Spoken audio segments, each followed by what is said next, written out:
आज हम शब्दालंकार और अर्थालंकार में अंतर पढ़ेंगे। काव्य में शब्द और अर्थ दोनों की बराबर सत्ता रहती है, अतः कहीं शब्द प्रयोग के कारण काव्य में सौंदर्य उत्पन्न होता है तो कहीं अर्थ चमत्कार के कारण। जहाँ शब्द के कारण चमत्कार उत्पन्न होता है वहाँ शब्दालंकार होता है। इसके विपरीत जहाँ अर्थ के कारण काव्य में आकर्षण सुंदरता आती है वहाँ अर्थालंकार होता है। शब्दालंकार में शब्द विशेष के निकाल देने पर चमत्कार समाप्त हो जाता है, अर्थात शब्द विशेष के स्थान पर समानार्थी शब्द भी चमत्कार को बनाए रखने में असमर्थ हैं। जैसे हम इसकी उदाहरण लेते हैं। पहली उदाहरण, तरनी तनुजा तट तमाल तरुबर बहु शाये।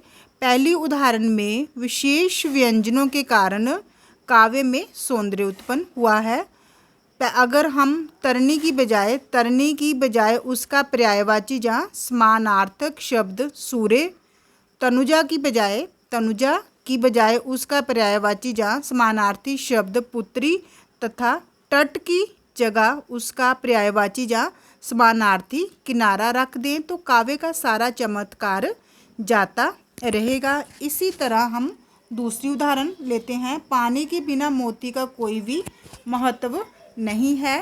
तो इस तरह दूसरी उदाहरण में पानी का अर्थ क्या है? चमक है।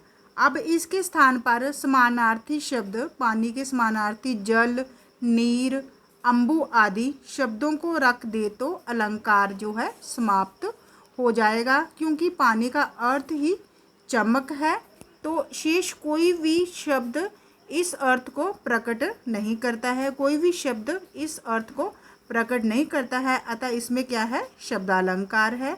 तो अब हम अर्थालंकार की उदाहरण लेते हैं। सिंधु सा विस्तृत और अथाह। सिंधु समुद्र सा विस्तृत, विशाल और अथाह। इस उदाहरण में सिंधु सा के अर्थ के कारण चमत्कार उत्पन्न हुआ है। यदि इसके स्थान पर हम सिंधु के स्थान पर उसका समानार्थक शब्द सागर रख दिया जाए तो भी अर्थ में अधिक अंतर नहीं आएगा। तो हम इसकी दूसरी उदाहरण लेते हैं। उसका मुख चंद्रमा के समान सुंदर है। इस कथन में चमत्कार का कारण अर्थ है। चांद भी सुंदर है और उसका मुख भी सुंदर है। तो जहाँ चांद का समानार्थी शब्द कौन सा है? राकेश, इंदु, शशि आदि रख देने से अर्थ का चमत्कार बना रहता है, अतः अर्थालंकार है। तो अगर आपको पेपर में आता है, एग्जाम में आता है, तो आप इसकी एक एक उदाहरण भी दे सकते हैं। तो अगर आपको मेरी वीडियो अच्छी लगी हो तो इसे लाइक, शेयर और सब्सक्राइब कीजिए। धन्यवाद।